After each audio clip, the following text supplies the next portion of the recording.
Bismillahirrahmanirrahim. Assalamualaikum warahmatullahi wabarakatuh. Selamat siang menjelang sore nih. Salam sejahtera untuk kita semua. Terima kasih teman-teman yang sudah hadir. Terima kasih Mom Natasha yang sudah hadir bersama kita di sini. Insya Allah akan sharing cara-cara menulis nih.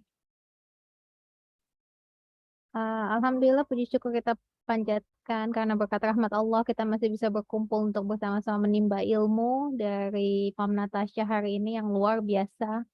Meskipun harus dilakukan secara online, tapi insya Allah ilmunya tetap mumpuni deh.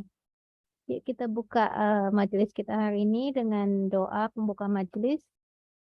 Alhamdulillahirabbil alamin wassalatu wassalamu ala asyrafil anbiya'il wa mursalin wa ala alihi wa sahbihi ajma'in amma ba'du. Oke, mungkin tidak berlama-lama saya akan sapa Mom Natasha. Mom Natasha, apa kabarnya nih? Alhamdulillah baik, Maura Gaya, apa kabar? Alhamdulillah. Ini lagi di Jerman kah atau di mana? Iya, masih di Jerman hari ini. Minggu depan baru kami, minggu depan baru kami mau ke Swiss. Oh, wow, Masya Allah. Jadi traveling terus nih ya? Nengokin adik ipar baru lahiran, jadi kami rencana ke Swiss. Mungkin minggu depan atau 2 minggu lagi, belum tahu sih. Minggu depan baru mulai libur sekolah soalnya ya. Bukan, 2 minggu lagi libur sekolah. Minggu depan ini terakhir sekolah nih, seminggu, kemudian libur. Nah itu di minggu itu kami rencana mau ke Swiss. Oke, makasih ya sudah mau sharing bersama Hikari di antara jadwal yang sangat padat ini. Terima kasih juga, Mam. Sayang ini yang baru hadir hanya segelintir ya, tapi mudah-mudahan nanti rekamannya bisa tetap dilihat dan dipelajari. Iya, ya betul. Nanti rekamannya insya Allah ditayangin di YouTube. Iya. Oke, mungkin bisa cerita-cerita sedikit background Mam Natasha kan udah banyak nih bukunya. Bisa diceritain atau mungkin kita langsung mulai aja kali ya. Silahkan deh, Mam Tan. Iya, boleh langsung mulai ya. Saya sambil cerita sedikit.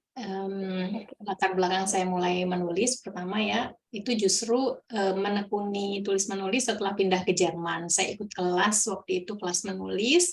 Kemudian setelah ikut kelas itu tuh saya ketagihan terus nulis gitu ya, setiap ada kesempatan. Jadi awalnya sih karena memang hobi ya, saya dari SD mungkin udah nulis-nulis diary gitu. Jadi memang senang nulis. Jadi menulis itu buat saya sesuatu yang mengasihkan ya. Makanya saya mengajak teman-teman ini menulis.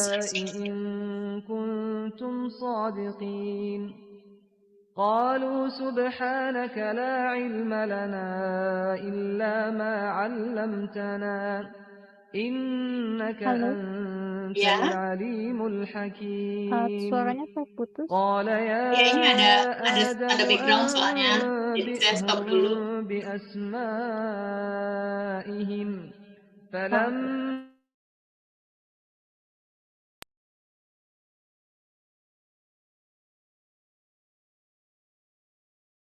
Gimana ini, Mam? Ini mau saya jadi bingung ya ini. silakan dilanjutkan. Oke. Iya, jadi justru setelah pindah ke Jerman saya mulai belajar menulis lagi gitu ya, karena selama ini saya nulis biasanya status Facebook atau nulis surat WhatsApp gitu tuh kan banyak singkatan, ternyata cara bacanya juga salah, penempatan tanda bacanya segala macam itu ternyata banyak salah gitu. Nah, setelah saya mulai belajar ini, barulah saya tahu gitu ya, oh ternyata harusnya seperti ini, harusnya seperti ini. Dan ya saya tekunin terus. Nah belakangan saya mulai kira-kira 2-3 tahun terakhir ya, 2 tahun terakhir mungkin, saya mulai menekuni lagi, mempelajari lagi menulis menulis cerita anak. Nah cerita anak ini yang belakangan ini saya tekuni. Kenapa? Karena saya pengen punya, awalnya sih iseng ya, waktu saya pertama kali nulis buku cerita anak solo ya. Kalau buku cerita anak antologi itu saya sudah beberapa kali ya coba-cobalah gitu ya. Karena kan bahasanya, maaf ini background-nya berisik ya. Saya hari Sabtu jadwal mencuci, jadi mesin cuci lagi nyala. Jadi saya nulis antologi udah lumayan sering. Di Facebook pun saya suka nulis cerita anak gitu ya, walaupun beberapa orang bilang oh bahasanya ini terlalu dewasa gitu. Cuma mungkin kalau Mama Rogaya tahu ya, anak-anak di luar negeri memang bahasanya begitu gitu. Itu memang bahasanya Frans sehari-hari gitu. Kalau dia ngomong seperti itu ya mungkin di Indonesia aneh gitu ya, ibu-ibu Indonesia terutama penulis gitu ya, ini sih bahasanya terlalu dewasa nih gitu. Tapi memang seperti itulah kalau Frans bicara, itulah yang saya ambil gitu dari omongan dia sehari-hari, itu saya ambil, saya tuliskan seperti itu. Nah ini buku pertama saya, buku cerita bergambar pertama itu memang mengenai Frans. Itu memang kejadian nyata. Endingnya saya ubah sedikit karena pada kenyataannya di Jerman kan anak-anak umur 5 tahun waktu itu ya, itu belum boleh menyalakan kompor, belum boleh main colokan ya, misalnya nyolokin mesin kopi, nyolokin HP, buang ngecas gitu tuh belum boleh. Jadi mereka belum boleh main yang berhubungan dengan listrik, semua yang berhubungan dengan listrik ya. Kalau misalnya nyalain TV aja pakai remote sih nggak apa-apa, tapi kalau masih harus nyolokin dulu itu nggak boleh. Nah ini endingnya terpaksa saya ubah karena dari ilustrator endingnya menggambarkan ada telur yang berhasil dimasak oleh Frans gitu. Padahal di cerita itu jelas kalau dia itu tidak berhasil untuk membuat telur karena memang nggak boleh nyalain kompor. Akhirnya setelah diskusi panjang, endingnya saya ubah sedikit supaya jadi bisa gitu ya. Dia bikin telur gitu. Padahal kenyataannya enggak. Ternyata setelah itu si ilustrator, karena kita sempat diskus, saya melalui penerbit ya waktu itu ilustratornya, akhirnya telurnya itu digelapin, jadi seolah-olah itu apa ya, panekuk gitu. Ya sama aja sih, dia juga nggak bisa bikin panekuk, tapi ya sudahlah, endingnya jadi kurang memuaskan waktu itu. Nah itu awalnya di situ karena si Frans suka membuatkan sarapan buat saya, akhirnya saya buat cerita itu. Kemudian itu buku pertama. Nah kemudian tahun ini saya terbitkan 2 buku, yang satu masih tentang Frans, yang satu lagi tentang anak perempuan. Kan saya pikir aduh kalau ceritanya anak perempuan terus kayaknya anak laki-laki terus tentang Frans terus kayaknya ntar orang bosen ini ya.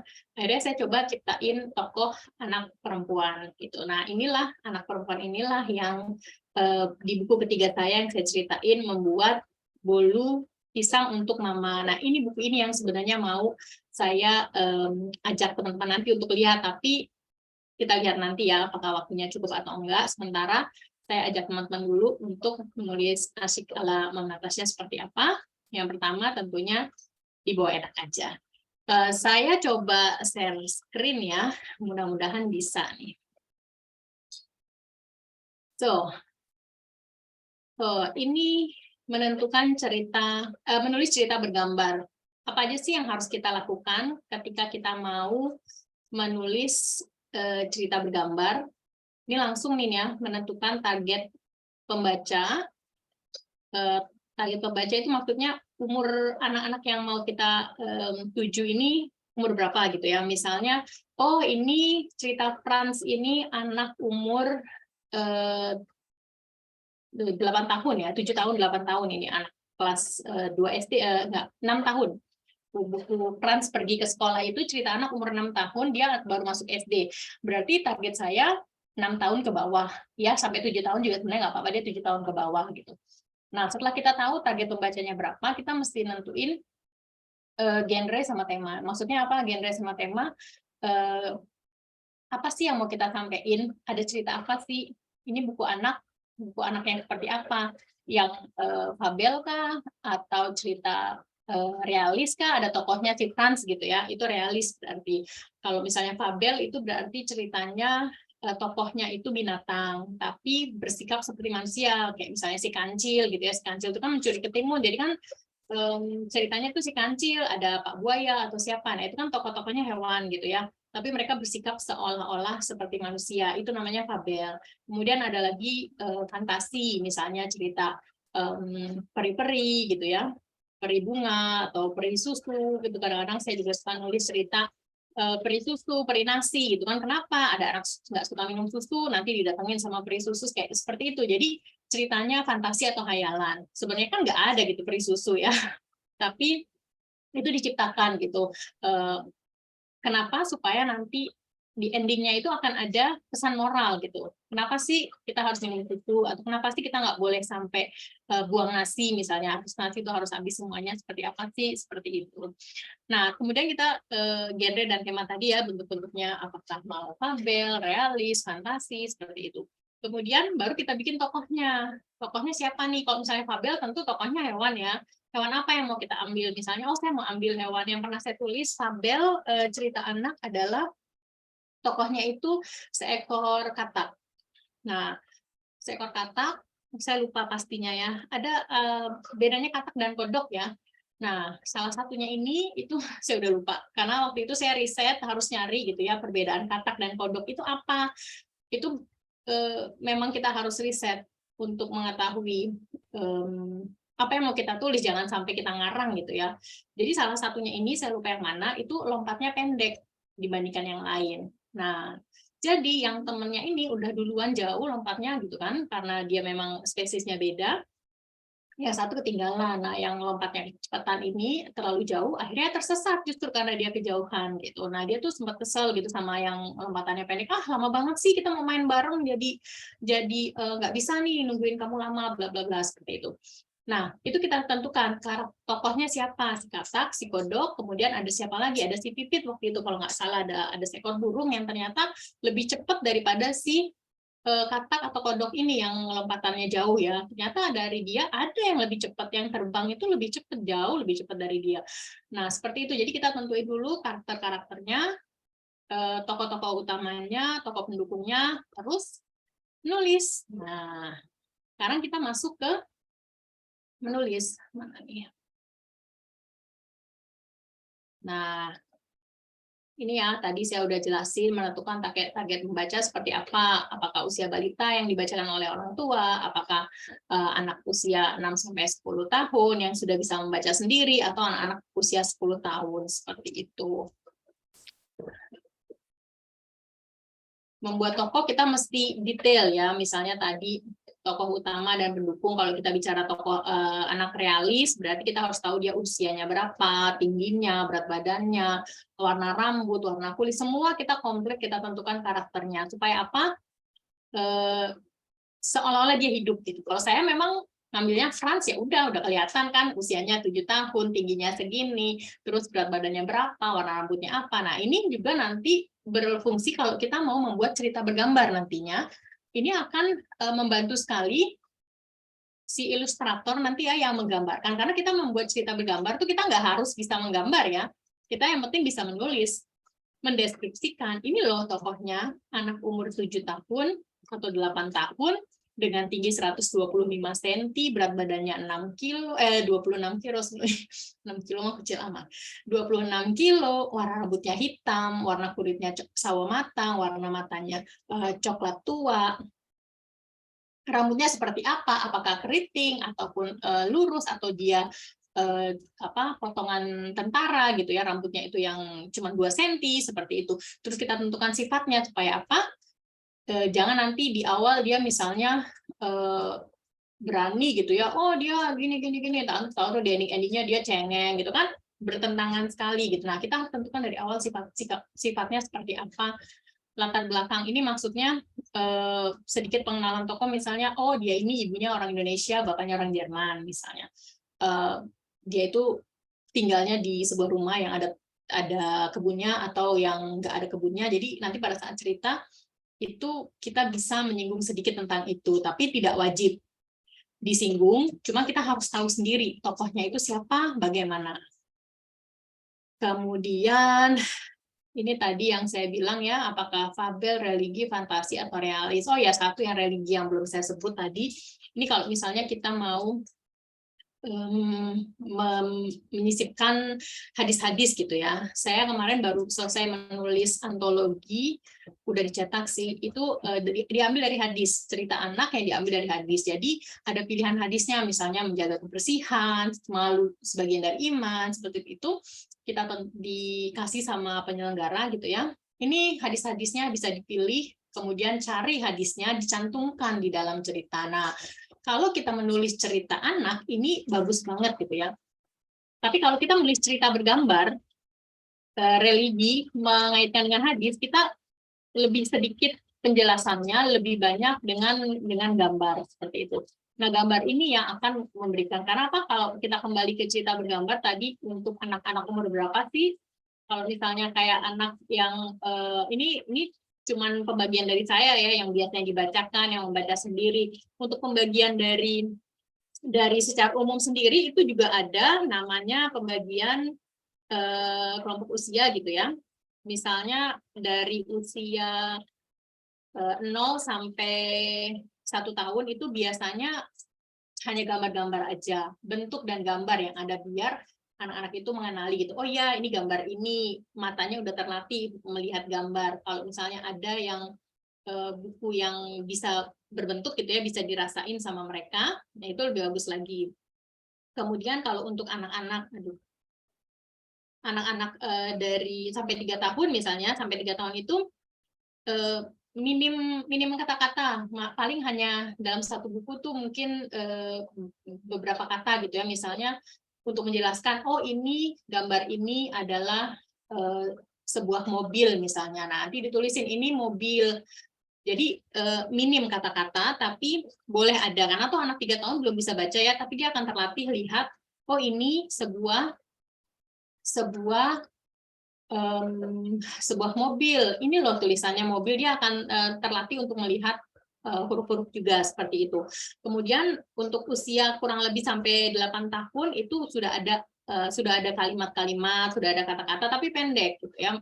Maksimal mungkin 1 halaman buku itu kurang lebih sampai 4 sampai 6 kalimat gitu ya. Nah, itu kalimat yang pendek, bukan kalimat yang memakai kata sambung dan, kata sambung tetapi, melainkan, itu enggak. Jadi cuma 1 kalimat yang pendek, misalnya hari ini mama ulang tahun, titik. Udah, jangan pakai karena mama hari ini ulang tahun, maka saya, nah itu tuh terlalu ribet buat anak-anak. Jadi kita pakai kalimat yang simpel. Hari ini mama ulang tahun, titik.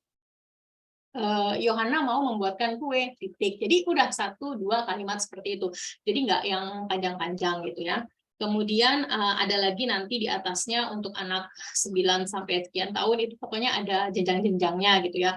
Berapa kata untuk setiap buku atau setiap halaman, biasanya berapa kalimat, seperti itu. Nah, makin banyak umur anak, tentunya makin sedikit gambar dan makin banyak tulisan. Tapi tulisan kalau hanya tulisan itu biasanya fontnya itu besar gitu ya, dibandingkan dengan buku-buku standar, atau buku standar misalnya ukurannya 12. Nah, ini kalau untuk anak-anak nih mungkin dibikin ukurannya 16 sampai 18 gitu, biar 1 halaman itu juga nggak terlalu banyak isinya, seperti itu.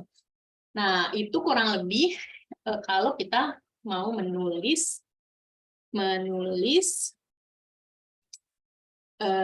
cerita anak ya, buku cerita anak bergambar gitu, Mam. Nah, sekarang kalau kita sudah kurang lebih tahu, oh ya seperti itu, nah kita bisa langsung menentukan tadi ya apa yang mau kita tulis dan sebagainya. Sebelum saya lanjut ke buku saya nih, mungkin ada yang mau bertanya? Oke, teman-teman Hikaria, kalau ada yang mau bertanya dipersilahkan. Kalau saya yang nanya boleh nggak nih? Boleh dong. Itu proporsinya biasanya gimana ya untuk menentukan antara gambar dan tulisannya? Biar niatnya juga tersampaikan, tapi kalau cerita bergambar kan gambarnya yang mesti diperbesar ya. Gambarnya nanti ada ilustrator yang gambarin. Nah, ilustrator itu menggambarkan sesuai keinginan kita. Jadi misalnya saya menuliskan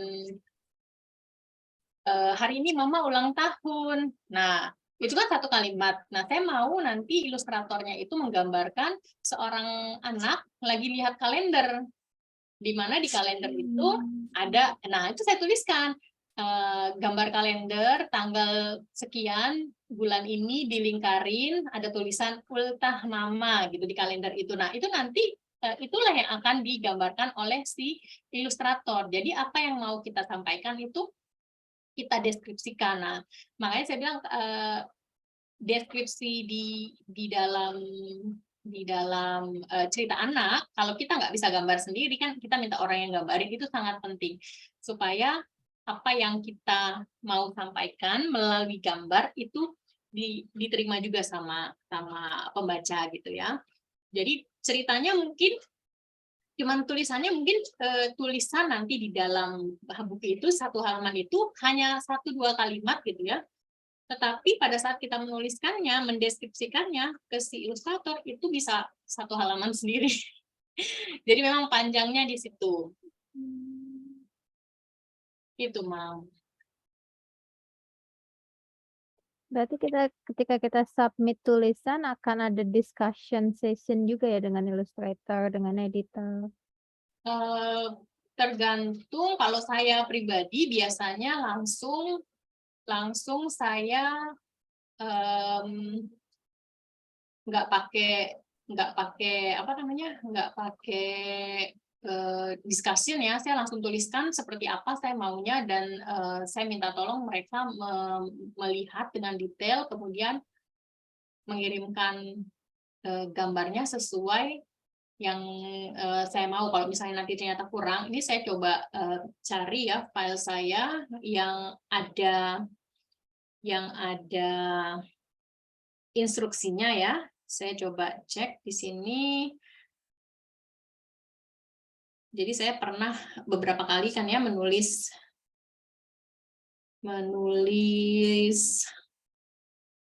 nah ini. Sebentar, bisa nggak nih ya? Oke.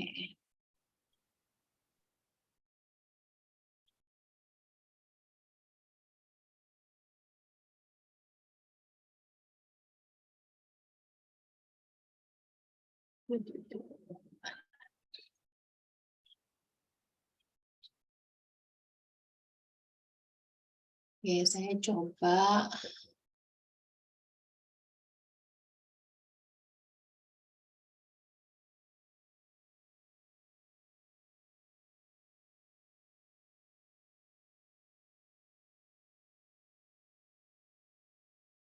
Oke, saya share screen lagi ini ya. Oke, ini bisa kelihatan ya. Ini buku saya yang paling baru, judulnya Bolu Pisang untuk Mama. Jadi ceritanya si Yohana ini ingin membuatkan kue untuk mamanya. Ini kebetulan saya tulis dalam 2 bahasa ya, bahasa Indonesia dan bahasa Jerman. Nah, ini ilustrasinya di sini.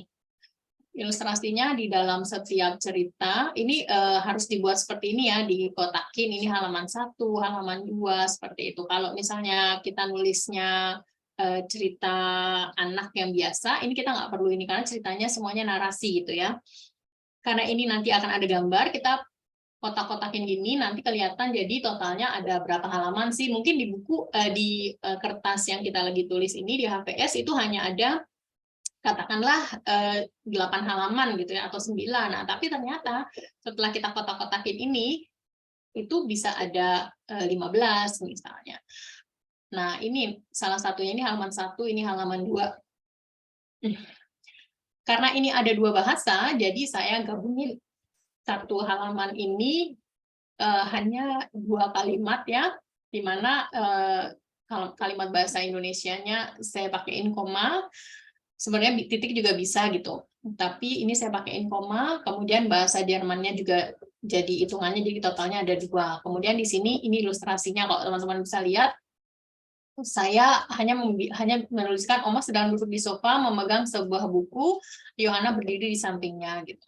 Nah, ini karena apa? Karena saya percaya sama ilustratornya, mereka akan menggambarkan ya seperti yang saya minta gitu. Dan saya nggak mau terlalu detail, seperti misalnya di ruang tamu itu ada apa aja gitu ya, karena itu nanti akan menyulitkan ilustrator untuk menggambar. Kalau misalnya kita menulis yang seperti ini, nah di hasilnya digambar pun jadinya bagus gitu ya. Sebentar saya cari, saya kirimin di sini. Maaf saya nggak siap di sini semua, karena tadi saya pikir udah ada di Google Drive saya semua, tapi ternyata nggak semuanya ada di Google Drive ya. Kenapa? Saya juga nggak tahu.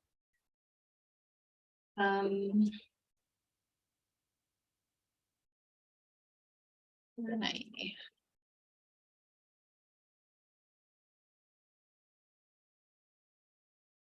Jadi setelah jadi gitu ya gambarnya, saya coba ambil dari WhatsApp aja deh.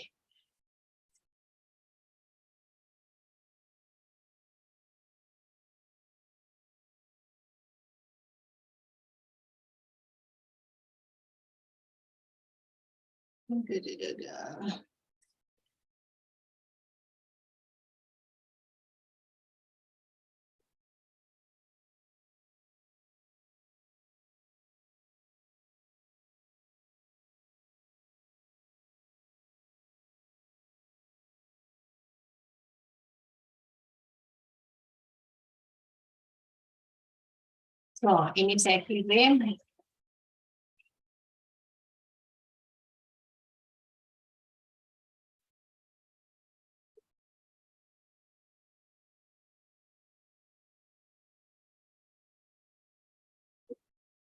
Ya, jadi yang tadi ilustrasi di halaman pertama, ya seperti yang saya tulis gitu, kalau ada ultah mama seperti ini. Nah, ini udah sejelas mungkin. Nanti di sinilah nanti dituliskan teksnya sama si ilustrator gitu. Kenapa harus disiapin tempat kosong supaya nanti layouternya ya, ilustrator ngegambar, layouternya nempatin di sini tulisannya seperti yang lain gitu ya, seperti apa, jadi buku bergambar itu dalam satu halaman ini ya, satu halaman seperti ini, kemudian ada tulisannya. Nanti saya cari yang udah ada tulisannya ya. Ini cuma saya harus kirim satu-satu.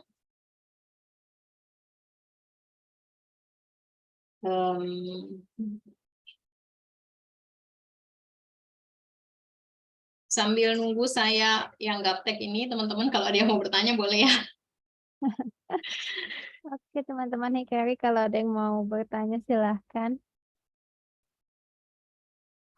Kalau untuk kata-kata yang ber-repeat itu boleh nggak sih?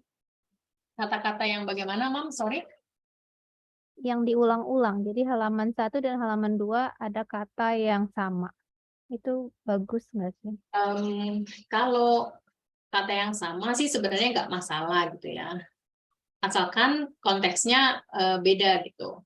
Jadi kayak misalnya ini kan temanya kue ulang tahun ya, atau bolu pisang gitu. Nah, kata bolu pisang, kata membuat kue, kata apalagi ya, kata ulang tahun seperti itu tuh mungkin akan diulang beberapa kali gitu. Tapi nggak apa-apa selama dia nggak pengulangan kalimat ya. Selama dia bukan pengulangan kalimat itu nggak apa-apa. Kalau pengulangan kalimat memang sebaiknya jangan, karena ya buat apa gitu kan. Nah, ini dituliskan sama ilustratornya, sama layouternya ini dua warna yang berbeda. Jadi semuanya seperti ini. Kemarin saya request tulisannya di sebelah sini aja, tapi katanya kalau dibikin sebelah sini nanti numpuk-numpuk gitu. Oh ya juga sih ya. Ya udah saya terima aja dibuatkan seperti ini. Jadi dibikin tulisan yang untuk bahasa Indonesianya warna merah, tulisan bahasa Jermannya bahasa Indonesia warna hitam, dan bahasa Jermannya warna merah seperti ini.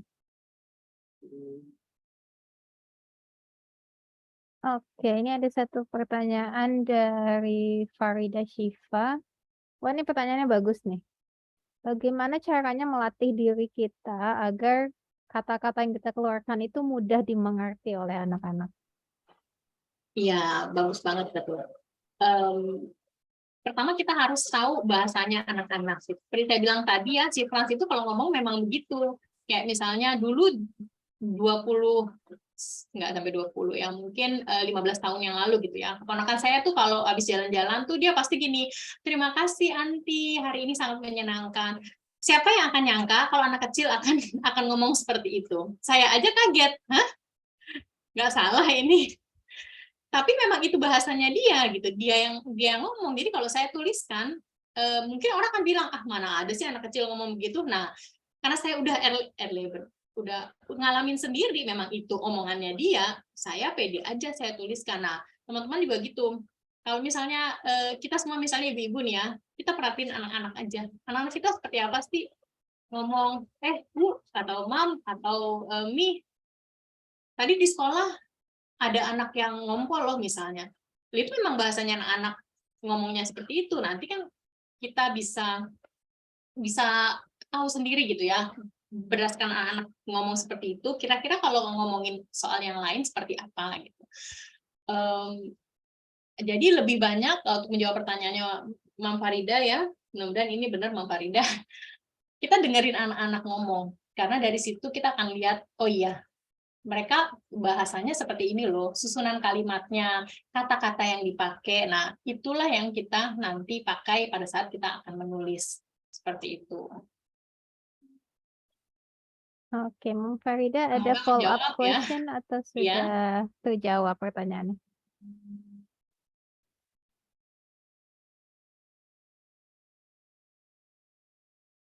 Insya Allah sih sudah terjawab ya. Kalau saya yang bertanya kayaknya itu cukup efektif.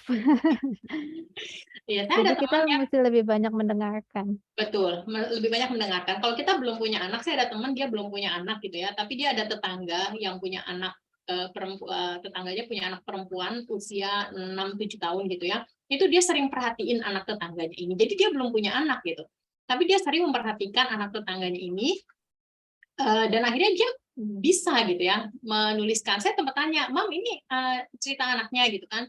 Kak, saya panggilnya Kak, ini cerita anaknya. Bukan, ini anak tetangga, saya sih belum punya anak, saya belum nikah gitu. Belum. Saya kaget, oh belum punya anak. Tapi itu bahasanya bagus, bukan bahasanya bagus, bahasanya anak-anak banget gitu kan. Buat saya ya, karena memang bahasanya Frans pun buat orang ini kayaknya bukan bahasa anak-anak deh gitu. Ya, tapi saya mau gimana lagi ya? Saya taunya anak-anak di sini memang begitu ngomongnya kan. Jadi kalau misalnya nanti saya ada kesempatan pulang ke Indonesia misalnya, mungkin saya lebih perhatiin ponakan-ponakan saya yang memang asli dan tinggal di Indonesia seperti apa sih sebenarnya anak-anak itu. Karena kalau kita sebentar video call gitu ya, kayaknya nggak dapat apa-apa gitu. Dengan ngobrol dengan mereka dari sebentar itu tuh saya nggak nangkep gitu ya, seperti apa sih harusnya bahasanya anak-anak di Indonesia seperti itu. Makanya saya selalu usahakan kalau saya nulis cerita bergambar seperti ini, saya usahakan untuk dua bahasa supaya saya juga bisa jual di sini gitu ya. Minimal kalau nggak saya jual di sini, saya bagikan ke anak-anak di sini, anak-anak TK yang mereka yang senang membaca seperti itu. Wah ini anak-anak sekarang. Iya, ternyata ya di Indonesia, karena saya udah 12 tahun ya di Jerman, mau 12 tahun nanti bulan Maret tahun depan sih, masih Maret ya. Jadi sekarang udah 11,5 tahun. Itu jauh sekali memang bahasa anak-anak zaman dulu gitu ya, dengan sekarang saya pun kaget gitu, sampai kata-katanya itu luar biasa. Kalau membuat buku yang ke anak-anak model seperti ini gitu ya, saya khawatirnya gini, kalau kita gimana ya, memakai bahasa yang mengakomodir mereka gitu ya, ini loh anak-anak aslinya Indonesia gitu kan, pertama itu akan jelek dilihat orang gitu ya. Kemudian anak-anak itu belum tentu baca. Nanti anak-anak yang baik-baik gitu ya, yang bahasanya bagus, baca itu malah ikutan keluar yang kata-kata ajaib gitu. Jadi saya masih realis ya, bukan realis, masih optimis kalau misalnya kita menuliskan yang baik-baik, harapannya yang anak-anak yang tidak atau lebih gimana ya, yang bahasanya udah terlalu jauh gitu ya, yang terlalu sering nonton YouTube dan lain sebagainya, mungkin dengan adanya buku seperti ini bisa lebih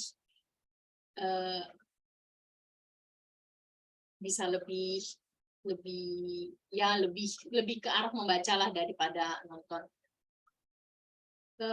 Bukan bahasa seperti bahasa mereka, tapi mengenalkan bahasa-bahasa yang seharusnya dikuasai. Oke. Ya iya, berarti kan kita membuatkan ya tutur bahasanya tetap berarti ya. Maksudnya kita pakai bahasa yang baik. Kalau masalah baku atau enggak, nah ini kembali ke penerbit. Iya, ini memang harus dilatih, Mam Farida ya. Jadi istilahnya ya kalau misalnya yang sehari-hari kita liatin anak-anak cuman yang ajaib-ajaib itu ya tadi ya, yang bahasanya udah nggak karuan, berarti coba em, ke apa ya istilahnya ya? Ya susah ya kalau di lingkungannya seperti itu. Mungkin mungkin coba pakai bahasa yang baku dulu, nanti dilihat gitu kayak misalnya bahasa bakunya apa ya misalnya bisa juga ya. Cari bahasa yang kira-kira ya memang kalau tulisan biasanya penerbit akan minta bahasa baku. Kalau misalnya dia tidak baku, dia harus dicetak miring seperti itu. Atau kalau dia bahasa asing atau bahasa daerah, dia harus cetak miring. Nah, kalau misalnya isinya semuanya tidak baku, kan malah nanti akan sulit ya. Kalau untuk cerita yang relate ke sosial mereka, berarti harus dilihat dulu ini cerita yang seperti apa yang mau diangkat gitu. Kalau misalnya mengenai bahasa mereka ya, supaya mereka lebih lebih sopan gitu ya dalam bicara. Nah, berarti kita udah tahu nih tujuan penulisan kita apa gitu ya.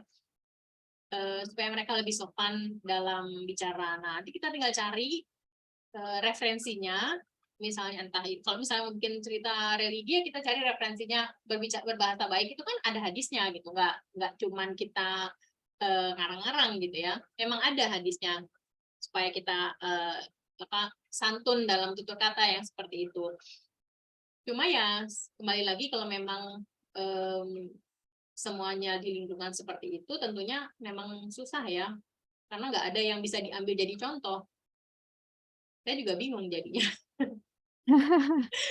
Karena seperti saya di sini saya ngambil yang saya lihat ya contohnya anak-anak Jerman, France yang ngomongnya semuanya ya seperti itu, seperti orang dewasa gitu ya, seperti ponakan saya 15 tahun yang lalu. Terima kasih, hari ini sangat menyenangkan gitu. Mana ada orang yang percaya itu anak umur 5 tahun benar yang ngomong gitu ibaratnya ya. Itu benar anak umur 5 tahun yang ngomong ya, memang itu kenyataannya seperti itu ya. Sama seperti itu saya pun nggak nemuin kalau misalnya harus seperti apa, mungkin harus coba apa ya, cari referensi atau cari kelompok lain yang anak-anaknya memang bahasanya beda gitu ya. Seperti saya bilang tadi, nanti saya pulang ke Indonesia sih saya harus lihat ponakan saya tuh mudah-mudahan bisa 24 jam misalnya saya liatin tingkah lakunya, terus bahasanya seperti apa gitu. Mudah-mudahan nanti Mam Farida bisa ketemu juga ya anak-anak yang bahasanya nggak seperti yang nggak terlalu kasar dan nanti bisa diambil sebagai patokan atau sebagai contoh. Kembali kasih, alhamdulillah, semoga membantu ya. Ini kalau mau mungkin nanti Mam Farida kita langsung coba discuss bareng-bareng untuk mengerjakan proyek bareng gitu ya untuk menulis.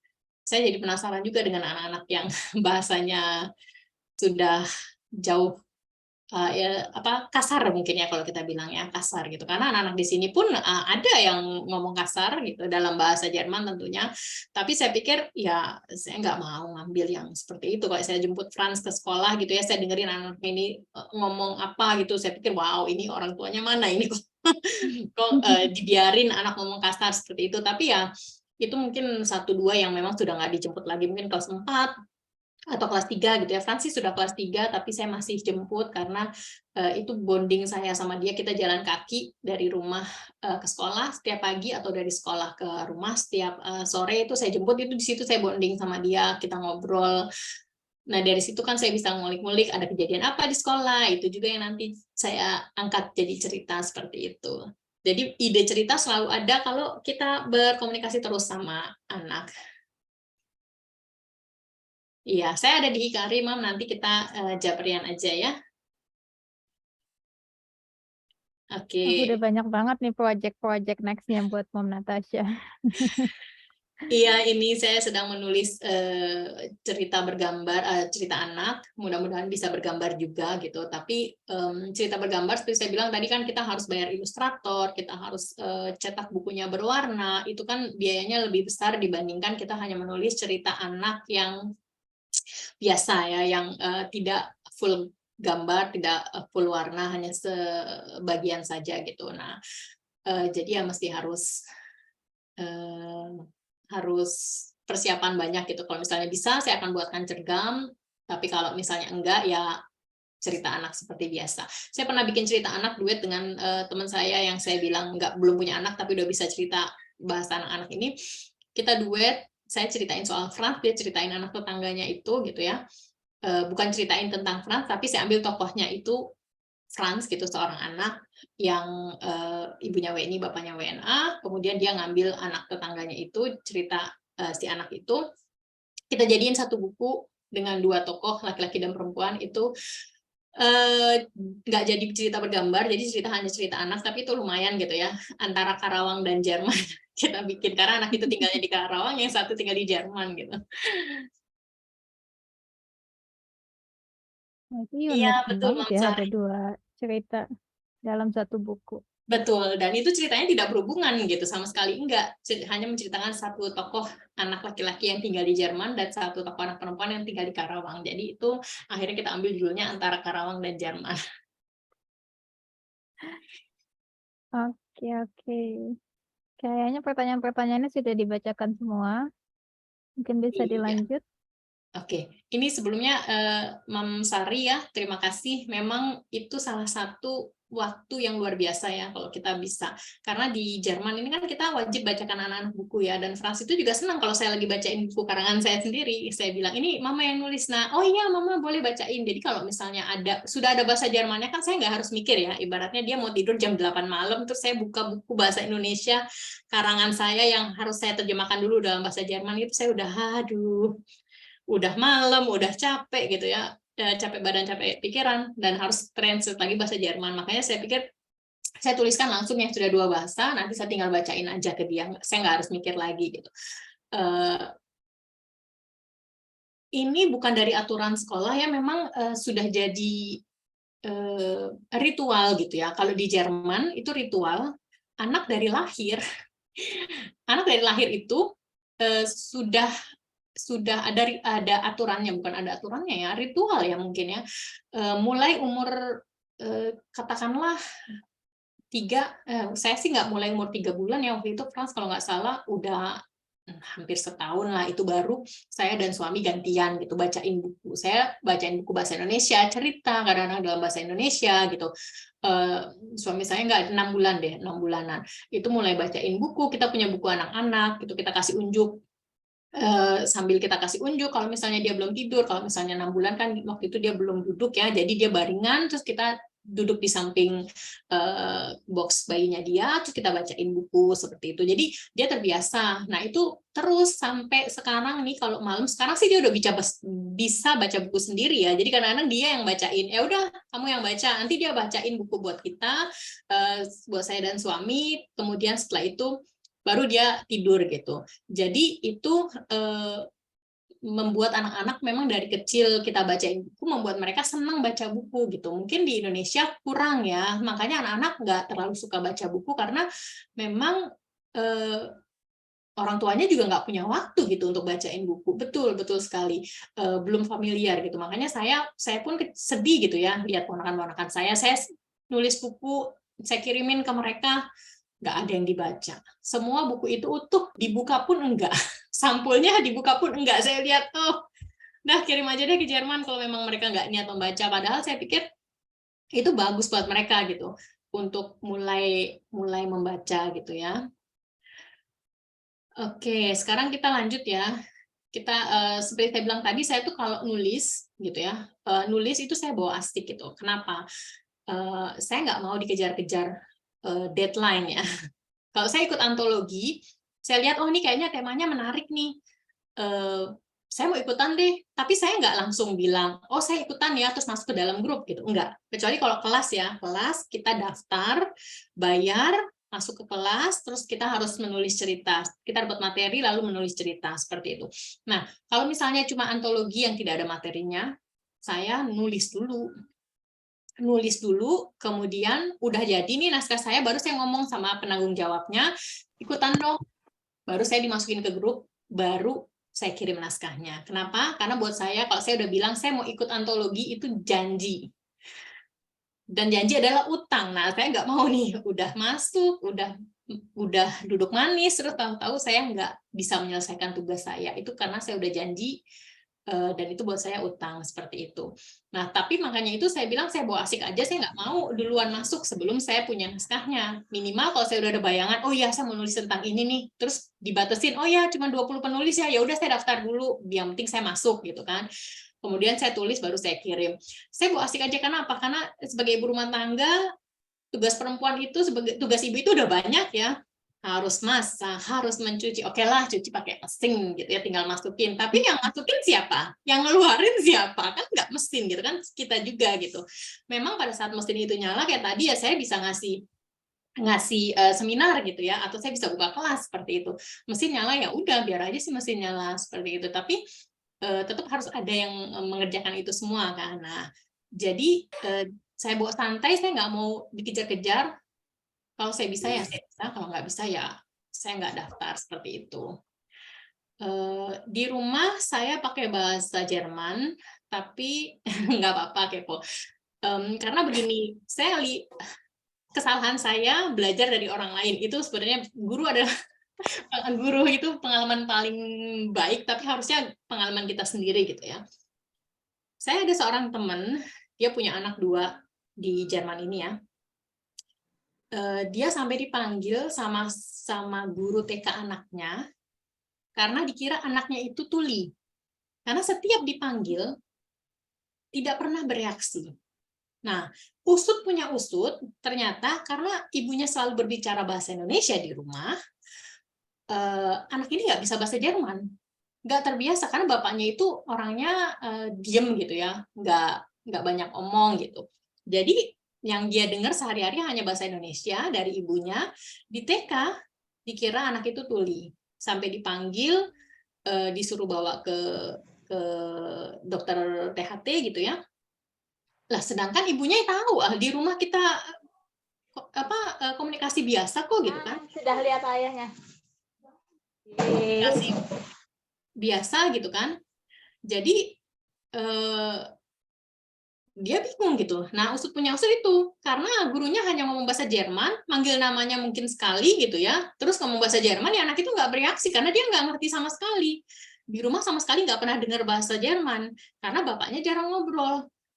Ibu sama bapaknya ngomongnya bahasa Inggris. Nah, itu saya lihat, wah bahaya juga ya, saya pikir, saya di rumah hampir setiap hari gitu ya, teleponan sama keluarga di Indonesia, sama teman, sama yang mana, terus bahasa Indonesia terus. Terus kalau lagi nggak teleponan, saya nonton film India gitu ya. Ketahuan ini. Nonton film India yang 3 jam sambil nyusuin, sambil nimang-nimang gitu kan. 3 jam, nah dia kan ikut dengerin itu. Bahasa Jermannya, ya kalau bapaknya pulang, saya sama bapaknya ngomong bahasa Jerman. Tapi kan itu sedikit gitu ya. Habis itu, misalnya bapaknya pulang jam 7, waktu kami tinggal di Trier, bapaknya pulang jam 7, terus dia jam 8 ini anak udah dimasukin ke kandang, kayak ke kamarnya gitu ya, udah nggak boleh keluar lagi, ini waktunya mama papa gitu, anak ditaruh di kamar. Jadi sedikit gitu dia dapat bahasa Jerman, komunikasi antara saya dengan suami dengan dia pun cuman gimana tadi bla bla bla gitu ya, sedikit gitu ngobrolnya. Akhirnya saya pikir wah bahaya ini kalau misalnya dia nanti nggak bisa bahasa Jerman, padahal sebenarnya setelah anak di TK lingkungannya semua bahasa Jerman, otomatis dia akan ngomong gitu. Tapi setelah saya mendengar pengalaman teman saya itu, dia ceritain, oh iya anak saya dulu gini, wah saya pikir bahaya nih. Akhirnya ketika anak saya waktu itu umur 4 tahun kalau nggak salah ya, 4 tahun, saya mulai kurangin bahasa Indonesia saya. Jadi kalau di rumah, kecuali lagi teleponan sama keluarga, sama teman, saya ngomong bahasa Indonesia, tapi sama dia saya komunikasi pakai bahasa Jerman seperti itu. Jadinya dia tuh kurang bisa bahasa Indonesia, tapi ngerti. Sekarang apalagi kemarin abis omanya datang 3 bulan gitu ya, ngerti dan dia maksain gitu untuk ngomong, Oma, saya mau itu gitu. Jadi dia nggak tahu bahasa Jerman, bahasa Indonesianya apa, dia tunjuk aja itu. Nah, omanya juga ngerti dan sedikit-sedikit jadi mereka ngobrol gitu ya. Tapi ya seharusnya memang bahasa ibu tuh jangan sampai enggak gitu. Saya cuma udah pikiran, aduh ntar kalau di TK dikira budek gara-gara nggak pernah dipanggil nggak respon gimana ini ya. Udahlah, saya mulai kurangin bahasa Indonesia. Dia kecil itu nggak bisa ngomong itu ya sepatah-sepatah itu hanya bahasa Indonesia gitu, baru-baru bisa ngomong ya mama susu gitu. Jadi nggak pernah itu ngomongnya bahasa Jerman gitu kan. Tapi ya setelah mulai ngomong lancar, jadinya bahasa Jerman terus gitu. Jadi panjang ini ya ngomongin fraks nggak ada habisnya. Tapi memang kalau bisa bahasa Indonesia itu tetap gitu ya, dimanapun kita, bahasa ibu gitu ya. Saya juga sedih gitu, ibu saya sebenarnya masih ada keturunan India dan Pakistan, tapi ibu saya gitu, nenek saya nggak pernah pakai bahasa itu. Jadi di rumah hanya bahasa Indonesia, bahasa kembali kasih Mam Sari. Jadi bahasa Indonesia aja. Jadi saya di Indonesia tuh hanya bisa bahasa Indonesia, tidak bisa bahasa daerah lain, tidak bisa bahasa lain. Kemudian sekolah saya belajar bahasa Inggris, ke Jerman saya belajar bahasa Jerman. Ya hanya itu aja gitu. Terus kembali ke menulis ya. Kenapa menulis itu asyik? Karena kita kembalikan tujuannya menulis gitu. Setiap orang pasti punya ya. Teman-teman saya kalau yang nulis di platform, kalau teman-teman mungkin pernah tahu, ada platform di mana kita bisa menulis, kita posting di website, misalnya Novelme, Noveltoon gitu ya. Ada banyak lagi yang lain, KBM ya, komunitas bisa menulis, itu ada juga dia punya aplikasi. Kita kalau nulis di sana, di posting, itu kita bisa dapat uang. Kalau ada orang mau baca, itu langsung harus klik, harus beli tulisan kita. Nah, saya pribadi menulis bukan karena uang. Gitu. Ya, memang gimana ya, kalau misalnya kita mau ngejar uang, maksudnya itu dunia gitu ya buat saya. Saya cuma pengen kalau saya nulis, tulisan saya dibaca sama orang, dan itu membawa perubahan buat orang itu. Jadi saya nulis itu biasanya selalu ada pesan moral gitu di situ. Selalu ada tujuan saya nulis, saya pengen orang bisa praktek, minimal kalau baca terinspirasi dari tulisan saya, oh iya saya bisa, oh iya ini mungkin terjadi di mana aja sama siapa aja, jadi relate gitu ya. Awal-awal memang enggak, awal-awal saya cuma sharing, ya saya ketemu suami di sini, ayah saya melakukan ini, mertua saya seperti ini dan lain sebagainya. Tapi setelah belakangan gitu saya mulai nulis cerita anak, saya pikir oh cerita anak ini harus ada pesan moral yang mau saya sampaikan itu apa. Jadi nggak cuma sekedar ayah cuma nulis aja, yang penting ada punya buku diterbitkan seperti itu, enggak. Walaupun seperti saya bilang tadi, saya belum mau menuliskan di platform ya, bukan karena saya nggak mau uang ya, siapa sih yang nggak mau uang gitu, tapi itu bukan cuma itu ya hidup kita gitu. Sama seperti saya Senin sama Kamis ya, Senin Kamis itu saya volunteer di TK, kerja sukarela di TK, sampai mereka tuh guru-guru di TK juga nanya, kamu mau kerja sukarela gitu kan, di sini banyak ya namanya Ehrenamt, itu banyak volunteer, tapi biasanya nggak di TK gitu ya, maksudnya di tempat lain. Nah, saya kenapa milih di TK? Saya seneng ngeliatin tingkah laku anak-anak itu. Bisa jadi ide buat saya nanti. Saya liatin tingkah lakunya. Tapi kembali lagi ya, bahasanya mereka memang seperti itu, seperti orang dewasa gitu kan. Ceritain, kamu tahu nggak, opaku punya kolam renang loh. Oke, terus? Iya, tapi aku nggak boleh berenang di sana. Soalnya sekarang musim dingin. Nah, jadi sebenarnya nggak ada hubungannya gitu, nggak boleh berenang itu karena musim dingin, bukannya karena dia tidak boleh berenang gitu kan. Tapi kalau ya hal-hal seperti itulah yang bakalan kalau saya tuliskan, mungkin nanti sebagian orang mikir, hah, nggak boleh berenang di sana? Iya, nggak boleh karena musim dingin, bukannya karena opanya pelit atau apa seperti itu. Iya, jadi ya kurang lebih kembali tadi kita nulis itu ada tujuannya supaya bisa memberi pengaruh yang baik, bisa menjadi contoh, karena tulisan kita baik dan buruk, kalau ada yang ngikutin, kita dapat ya, mau itu pahala jariah atau dosanya jariah, buku kita dibaca orang terus orang pada niru-niru yang jelek-jeleknya gitu ya, misalnya kita cerita menjurus-menjurus, oh iya ini pakai kisah-kisah LGBT atau yang menjurus ke pornografi, itu makanya biasanya penerbit selalu bilang tidak menyinggung LGBT, tidak menyinggung pornografi, politik, SARA, seperti itu. Kenapa? Karena mereka juga takut ketiban dosa jariah nanti kalau mereka nerbitin. Saya pun nulis selalu mencoba jangan sampai menyinggung gitu ya, jangan sampai menjurus gitu. Makanya kalau saya baca cerita yang agak menjurus gitu, yang ada sedikit, mungkin belum termasuk pornografi ya, tapi ada adegan yang misalnya berciuman atau ada adegan yang pukul-pukulan gitu kan, itu agak serem gitu ya. Karena apa? Karena nanti anak-anak atau orang yang membaca bisa mencontoh dan itu bahaya gitu. Jadi kembali lagi kita tujuan menulis kalau bisa membawa manfaat buat semuanya gitu ya. Jadi saya lebih suka buku itu dicetak. Jadi kalau memang ada orang yang membaca, dia udah buang uang kasarnya ya, buang uang untuk membeli buku itu. Jadi buku itu mudah-mudahan bisa membawa pengaruh yang baik buat dirinya, seperti itu.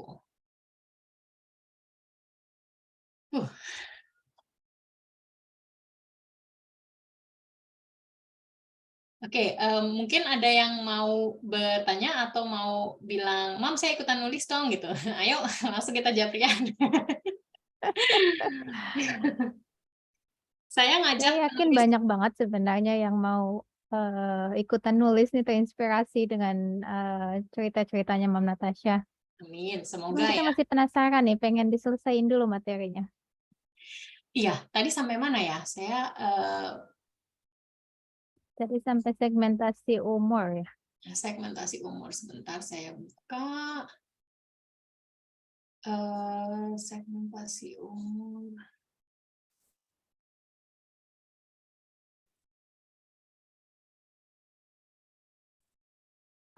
Mana ya?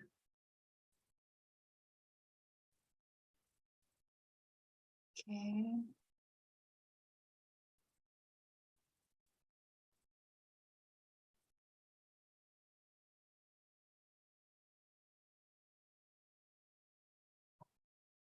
Oke, ya tadi ya di umur. Saya hampir lupa jadinya.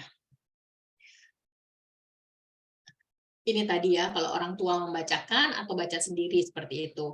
Nah, kemudian tadi kembali lagi kayak misalnya kita menuliskan cerita untuk anak usia, katakanlah bentuk bukunya ya, bentuk buku untuk anak-anak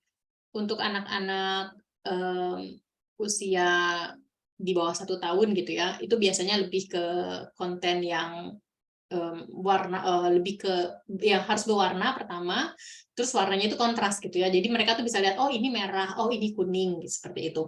Jadi setiap halaman itu ganti-ganti warnanya. Oh warna merah, misalnya ada gambar apa, terus latarnya merah, atau gambarnya misalnya gambar yang paling sering di sini nih anak-anak itu gambarnya itu adalah gambar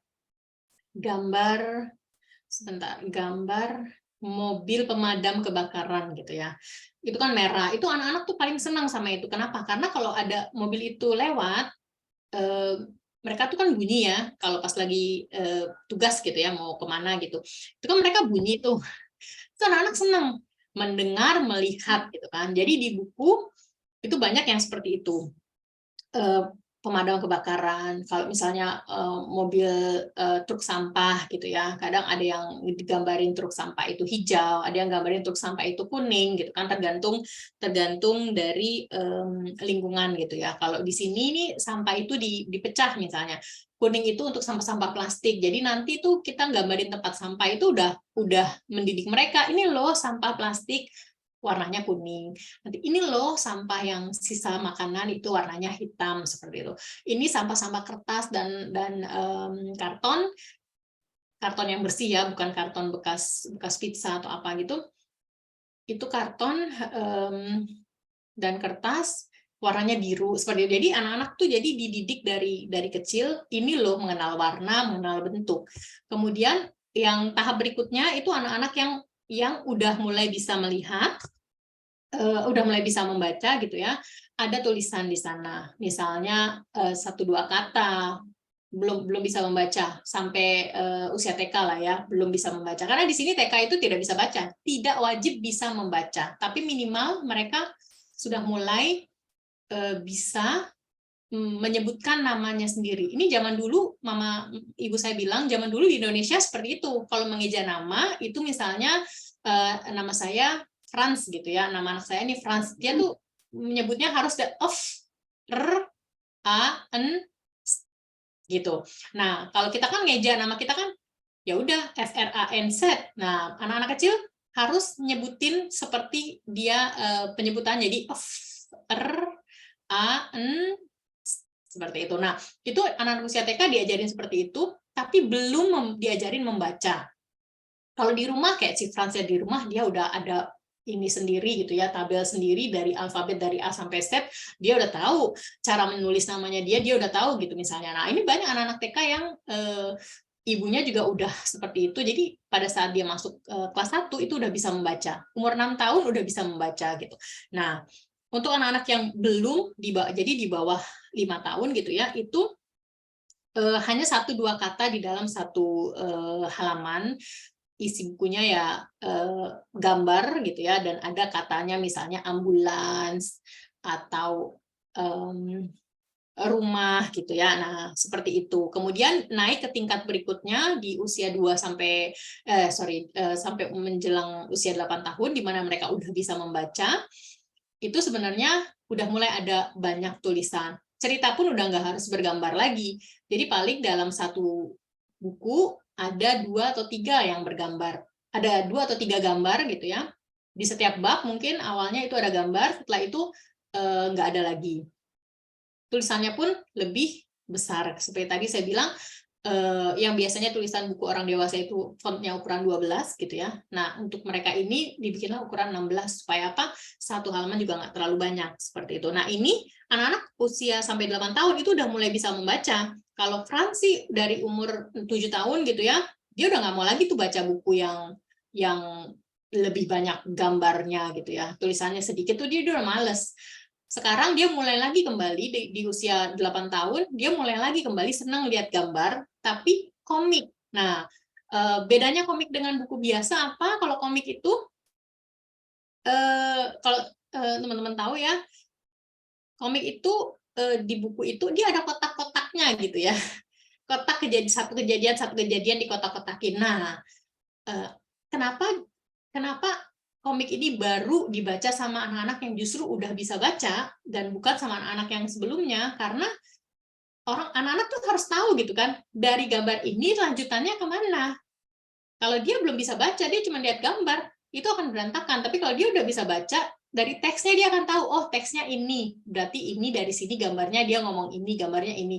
Dari kiri ke kanan, biasanya cuma 2 gitu. Dari kiri ke kanan, ke bawah, terus ke kanan lagi, ke bawah, ke kanan lagi, seperti itu.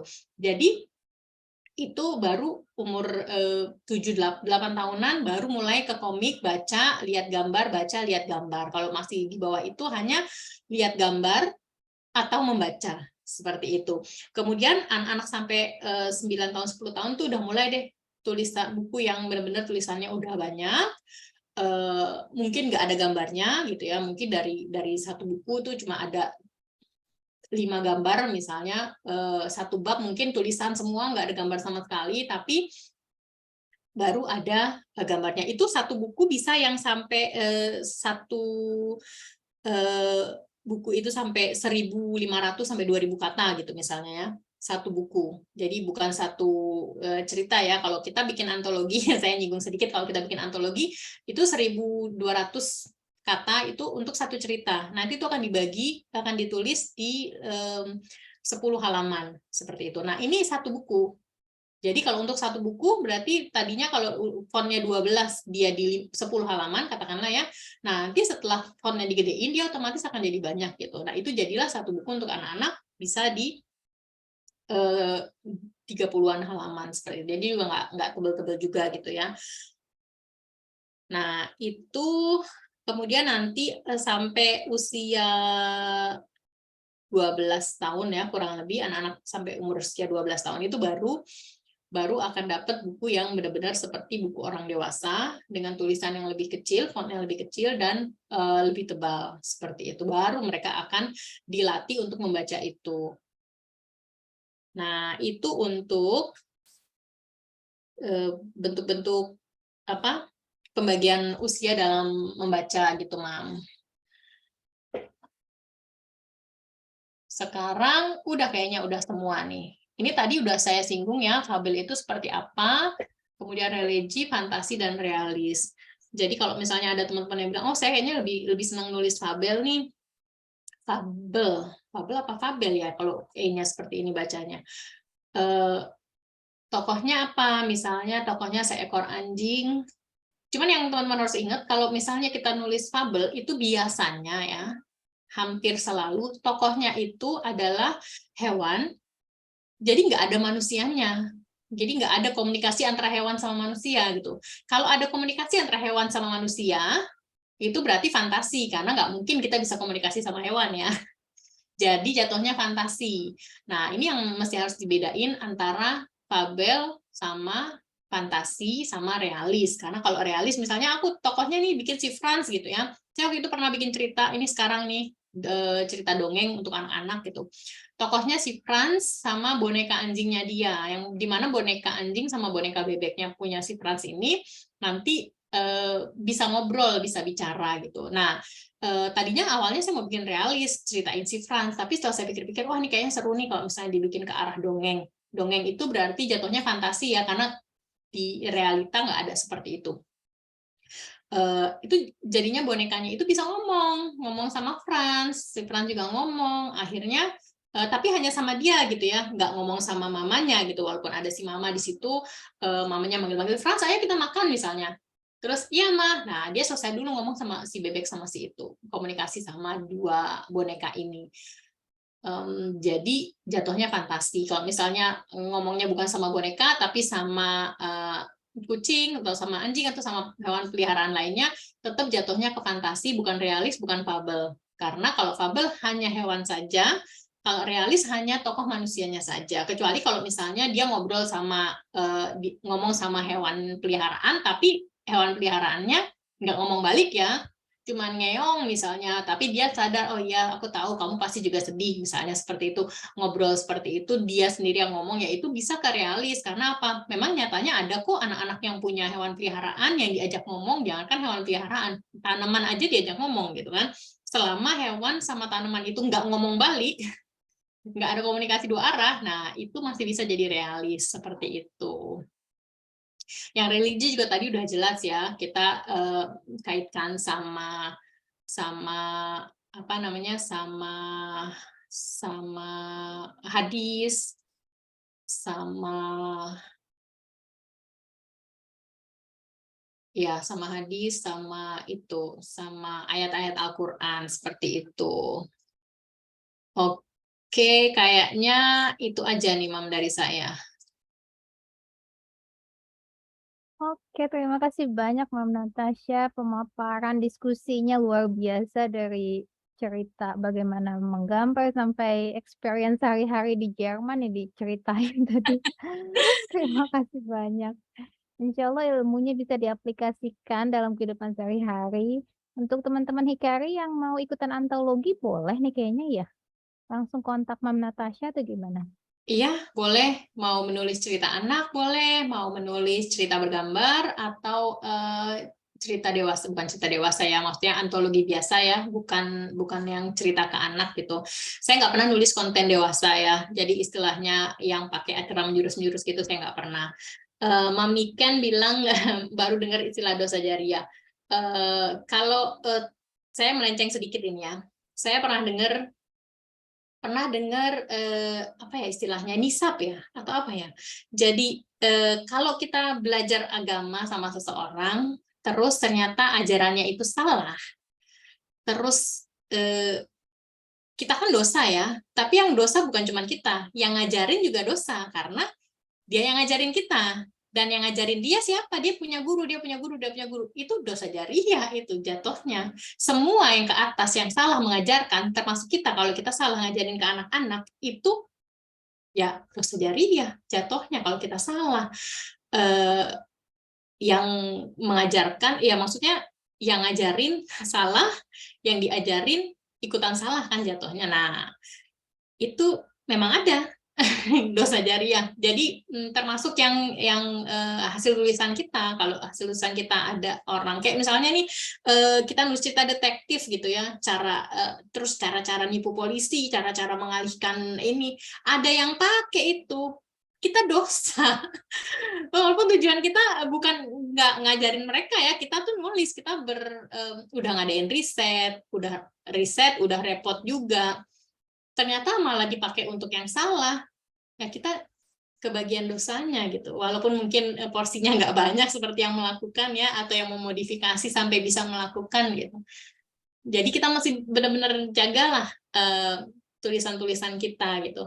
Ingat juga tulisan adalah doa gitu. Jadi kalau misalnya ucapan adalah doa ya sama, tulisan itu kan kita seperti mengucap, cuman kita nggak menggunakan mulut kita menggunakan jari kita, menggunakan pena kita gitu. Itu sama doa. Jadi kalau kita nulisnya bagus-bagus, insya Allah juga kalau terkabul, kalau terjadi gitu ya, karena memang kita mengharapkan itu dan membawa bahagia gitulah, membawa positif, membawa hikmah yang baik gitu. Oke, Mam Niken gimana, puas dengan penjabarannya atau ada yang mau ditanya lagi? Berarti dalam menulis pun Mom Natasha punya rasa responsibel ya. Nanti pembacanya tuh gimana, apalagi ini anak-anak. Takutnya Betul. nanti dewasanya inget sama tulisan-tulisan saya gitu ya. Iya betul, makanya saya jaga-jaga gitu. Jangan sampai tulisan saya, jangan sampai tulisan saya nanti ini jadi contoh diambil yang jeleknya gitu ya. Mungkin pada saat saya nulis, saya niatnya cuma berbagi, saya mengalami kejadian ini, saya berbagi gitu ya. Karena apa? Menulis itu juga healing ya, menyembuhkan gitu. Kalau kita kecewa sama seseorang, kita tuliskan, nah itu bisa jadi healing proses buat kita gitu. Kayak misalnya saya pernah disakitin sama seseorang, saya tuliskan itu, dia menyakiti saya begini, akhirnya saya buat seperti ini. Nah, tulisan saya bilang akhirnya saya buat begini ke orang itu. Kalau ada yang mencontoh itu juga sebenarnya jadi jatuhnya kan saya mengajarkan ya, oh berarti kalau misalnya ada yang beginiin gue bikin begini nih gitu. Nah, itu kan juga ngajarin seseorang, walaupun awalnya saya niatnya menulis itu supaya saya keluarin unek-unek, supaya saya lega. Tapi kalau nantinya ada yang mencontoh kan akhirnya saya ikutan dosa. Karena udah pasti yang saya bilang, akhirnya saya berbuat begini itu pasti salah ya. Karena memang nggak boleh gitu ya kalau misalnya ada yang jahatin kita terus kita bikin kayak gini nih, kita bikin kayak gini nih kan, itu apa ya, balas dendam gitu ya. Balas dendam itu kan kita nggak dianjurkan ya, nggak boleh lah. Iya betul, pilih-pilih genre, pilih-pilih tema, kalau bisa menjurus ke tema religi seperti itu. Oke. Kita tunggu beberapa saat nih, kalau ada yang mau komen atau yang mau bertanya silahkan teman-teman Hikari.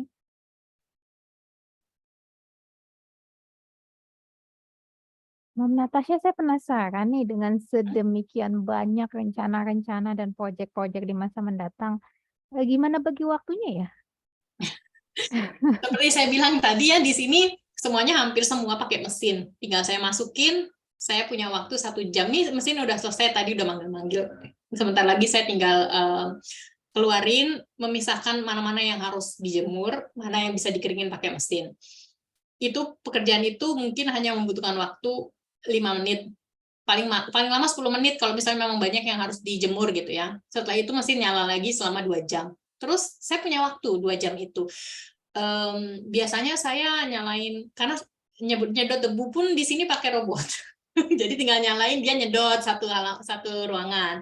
Jadi kalau misalnya saya lihat, oh ini kurang bersih di pojok-pojok, biasa saya sedot lagi. Tapi kalau misalnya nggak mau ada tamu, nggak mau ada apa, si mesin aja saya kirim, saya nggak perlu ngerjain yang lain. Jadi kalau masalah waktu, saya punya banyak. Makanya saya suka rela ke TK seminggu 2 kali, itu 3 jam, 3,5 jam lah gitu saya di TK. Setelah itu saya pulang, saya mulai lanjut gitu. Proyek banyak, tapi jujur sampai sekarang nih masih ke-handle ya. Tapi paling kalau misalnya udah mulai overload, kayak kemarin itu saya lagi pegang satu antologi dengan masyarakat Indonesia di Jerman, itu cukup menyita waktu ya, karena orang-orangnya di Jerman, dan kita semua punya waktu yang sama gitu. Kalau saya dengan teman-teman di Indonesia nih, pada saat teman-teman di Indonesia tidur, saya tuh konsentrasi ngerjain tugas saya. Nanti kalau misalnya teman-teman bangun, saya kan bilang, sebentar ya, saya tidur dulu gitu. Padahal tugas-tugas yang harusnya misalnya saya harus mengedit, saya harus mengoreksi, saya harus mempersiapkan ini dan itu bisa saya kerjakan pada saat teman-teman tidur. Nanti kalau pada saat teman-teman udah pada bangun, gila saya tidur, kan teman-teman maklum ya, oh iya masih tidur nih, masih malam di Jerman gitu. Jadi otomatis perbedaan waktu itu justru membantu saya gitu, dengan saya pada saat teman-teman tidur saya kerja, pada saat teman-teman misalnya bangun saya bilang saya tidur dulu, dan itu diterima. Nah kalau teman-teman di sini jamnya sama, mereka tahu gitu kan, ayo nih kita online sekarang, kita kerjain sekarang, kita revisi sekarang. Nah, pada saat itu kemungkinan saya masih harus beresin cucian, saya harus beresin cucian piring, itu kan pakai mesin, tapi kan harus dikeluarin yang bersih, masukin yang kotor, itu kan harus ada yang ngerjain juga, seperti itu. Jadi justru dengan proyek di sini tuh saya agak kesulitan gitu, karena pada saat mereka melek, saya melek juga, dan kita masing-masing punya ritmus yang beda kan. Mungkin pada saat saya lagi siapin piring atau lagi ngelipetin baju, lagi ngejemur, mereka punya waktu senggang, pengen kita sekarang online, kita ngedit sekarang gitu. Sedangkan dengan teman-teman di Indonesia biasanya justru saya, yaudah saya sudah beresin, ini tinggal dilihat hasil editan saya, ada keberatan atau enggak, silahkan dibaca. Kalau misalnya ada keberatan, oke, kita timbal balik di per chat aja, karena memang waktunya beda, seperti itu. Kalau proyek kebanyakan biasanya saya lempar sih, misalnya kayak kemarin antologi sedang banyak gitu ya, terus saya yang udah selesai sedang saya proses edit dan mau saya kirim ke penerbit.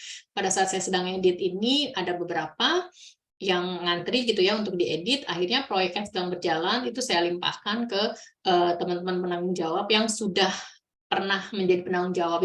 Jadi penanggung jawab itu, penanggung jawab antologi pun itu ada sekolahnya, ada kelasnya, kelas online. Nah, itu juga udah saya ambil, kelas mengedit sudah saya ambil, kelas layout, kelas bikin cover, itu udah semuanya udah saya ambil, kemudian saya tinggal praktek seperti itu. Dan sekarang pun juga saya bikin kelas ini, kelas menjadi PJ, kelas menulis, kelas ini, supaya apa?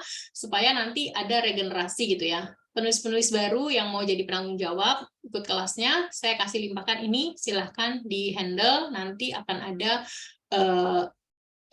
upah gitu ya. Untuk mengerjakan tugas-tugas ini tuh ada upahnya, ya untuk mengganti biaya kelas lah ya. Jadi kalau misalnya setiap penulis yang ikut kelas, otomatis bisa langsung dapat job untuk jadi penanggung jawab seperti itu. Karena memang antologinya banyak, bisa saya limpahkan, bisa saya kalau memang overload gitu ya, kalau memang terlalu banyak. Tapi sampai saat ini jarang lah yang harus saya limpahkan gitu ya, kecuali memang ada yang bilang saya mau dong coba jadi penanggung jawab, udah pernah ikut kelas, mau coba jadi penanggung jawab, oke silahkan, ini antologinya saya tinggal kasih yang udah berjalan.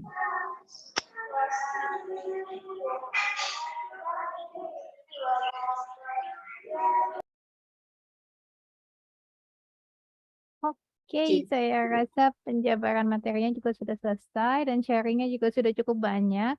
Saya izin untuk mengakhiri Zoom meeting kita hari ini ya. Terima kasih untuk narasumber, Mom Natasha. Terima kasih juga pada para peserta yang telah menyimak dari awal sampai akhir. Saya mewakili panitia yang bertugas menyampaikan mohon maaf atas salah kata, perbuatan yang benar datangnya dari Allah semata, yang salah dari saya. Yuk kita tutup dengan membaca Subhanallahumma wa bihamdika asyhadu alla ilaha illallah anta astaghfiruka wa atubu ilaik. Mohon izin untuk saya end meetingnya ya teman-teman. Terima kasih semua. Terima kasih Assalamualaikum semuanya. warahmatullahi wabarakatuh. Waalaikumsalam warahmatullahi wabarakatuh. Terima kasih Mama Natasha. Assalamualaikum. Waalaikumsalam warahmatullahi wabarakatuh.